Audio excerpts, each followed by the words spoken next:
بسم الله الرحمن الرحيم نحمده ونصلي على رسوله الكريم صلى الله عليه وسلم أما بعد أعوذ بالله من الشيطان الرجيم بسم الله الرحمن الرحيم يا أيها الذين آمنوا كتب عليكم الصيام كما كتب على الذين من قبلكم لعلكم تتقون صدق الله العظيم.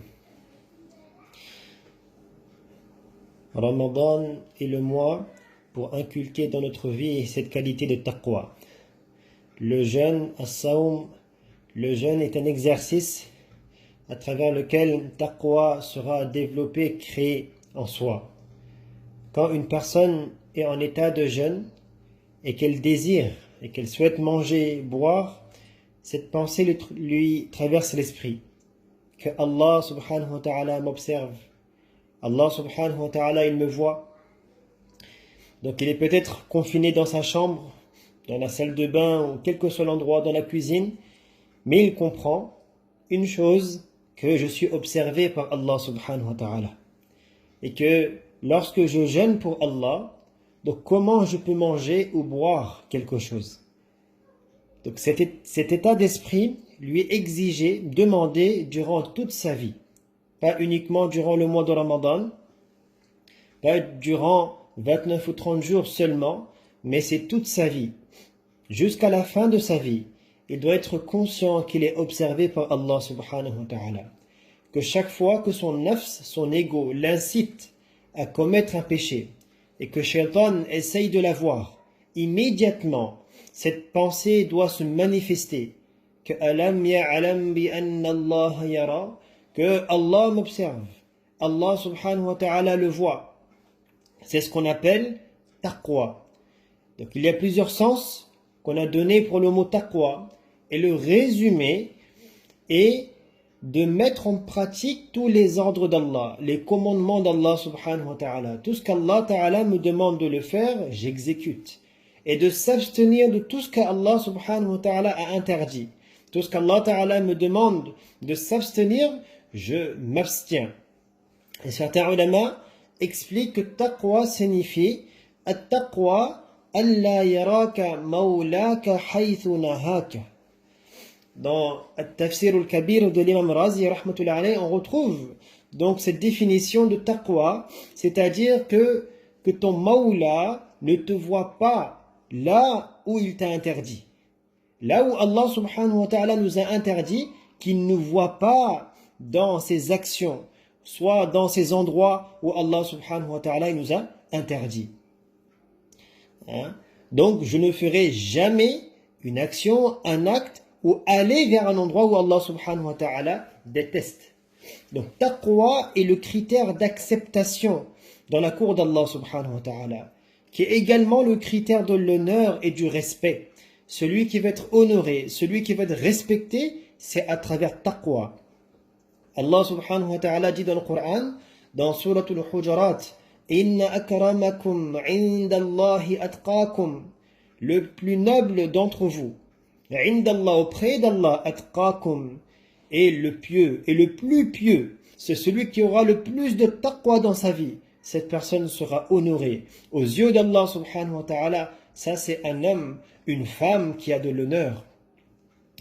Et celui qui a taqwa, celui qui a cette qualité de taqwa, de crainte, Allah subhanahu wa ta'ala a mentionné dans le Coran nombreux avantages. Il y a énormément de profits pour celui qui a taqwa. Et parmi ces profits, Allah subhanahu wa ta'ala mentionne dans un verset وَلَوْ أَنَّ أَهْلَ الْقُرَىٰ آمَنُوا وَاتَّقَوْا لَفَتَحْنَا عَلَيْهِمْ بَرَكَاتٍ مِنَ السَّمَاءِ وَالْأَرْضِ. Que si les habitants des cités auraient cru, s'ils avaient iman et avaient été pieux, s'ils avaient iman et taqwa, nous leur aurions certainement accordé barakatin min as-sama wal ard, des bénédictions du ciel et de la terre. Donc pour obtenir la baraka, la bénédiction dans notre vie, c'est à travers taqwa. Dans un autre verset, Allah subhanahu wa ta'ala nous dit Ya ayyuhal ladhina amanu, ô vous qui avez la foi, ô vous qui croyez, in tattaqullah, si vous avez taqwa, si vous craignez Allah subhanahu wa ta'ala, yaj'al lakum furqana, il vous donnera, il vous accordera le discernement. Donc cette capacité de distinguer entre le vrai et le faux. وَيُكَفِّرْ عَنْكُمْ سَيِّئَاتِكُمْ. Et Allah subhanahu wa ta'ala, وَيَغْفِرْ لَكُمْ. Allah subhanahu wa ta'ala, il effacera vos péchés. Il pardonnera vos péchés. Donc, celui qui a taqwa, Allah lui donne cette capacité de distinguer entre le haqq et le batil, le vrai du faux. Allah lui pardonne ses péchés. Un autre verset du Coran, وَمَنْ يَتَّقِ اللَّهَ يَجْعَلْ لَهُ مَخْرَجًا وَيَرْزُقْهُ مِنْ حَيْثُ لَا يَحْتَسِبُ. Que celui qui craint Allah, Allah subhanahu wa ta'ala lui ouvre donc une sortie, lui donne une sortie, lui accorde une issue favorable, وَيَرْزُقْهُ مِنْ حَيْثُ لَا يَحْتَسِبُ, et lui accordera donc ces dons sur lesquels il ne comptait pas. Il n'avait même pas imagination que le rizq, la subsistance viendrait de cet endroit, de ce chemin. Allah lui donne que la condition taqwa. Une fois, Nabi sallallahu alayhi wa sallam a récité ce verset du Coran à Abu Dharr radiyallahu anhu, et il lui a dit, donc Nabi sallallahu alayhi wa sallam a dit à Abu Dharr radiyallahu anhu, لو أن الناس كلهم أخذوا بها لكفتهم, que si les gens, si tous les gens, ils prenaient seulement ce verset, ils prenaient ce verset du Coran, ça serait suffisant pour eux. Taqwa, parce que celui qui a taqwa, ça résout tous ses problèmes. Et c'est quoi le verset? وَمَنْ يَتَّقِ اللَّهَ يَجْعَلْ لَهُ مَخْرَجًا. Ibn Mas'ud radiyallahu anhu disait وَأَنَّ أَكْبَرَ آيَةٍ فِي الْقُرْآنِ فَرَجًا. Donc le plus grand verset du Coran, qui donne la solution, comme solution au problème, c'est quel verset? C'est le verset وَمَنْ يَتَّقِ اللَّهَ يَجْعَلْ لَهُ مَخْرَجًا. Je suis dans un problème, je suis dans des difficultés, la solution est taqwa, de revenir vers les ordres d'Allah, de s'écarter, de s'abstenir, de s'éloigner des interdits d'Allah subhanahu wa ta'ala. Une fois donc, pour comprendre la révélation de ce verset, donc Ibn Kathir rahmatullah alayhi dans son tafsir mentionne un récit qu'il y avait un compagnon radiyallahu anhu, c'était Malik al-Ashja'i. Donc c'était le père et le fils, Aouf ibn Malik al-Ashja'i. Donc Aouf était capturé par les mouchriquins, par les polythéistes de Makkah.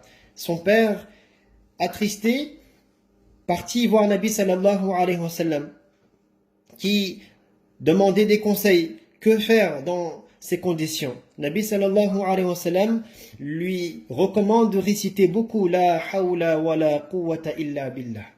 Donc un jour, l'ennemi était insouciant, et donc Aouf radiyallahu anhu a pu s'enfuir.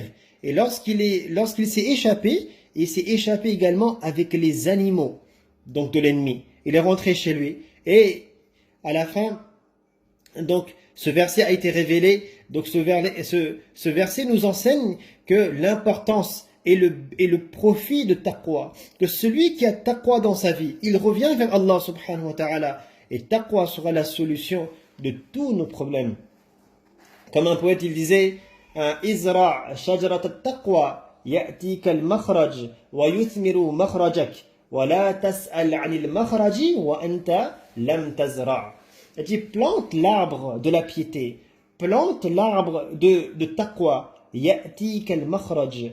Donc la solution de tous tes problèmes, la solution viendra à toi. Wa yuthmiru makhrajak. Également maintenant cet arbre te donnera des fruits. Wa la tas'al 'anil makhraj.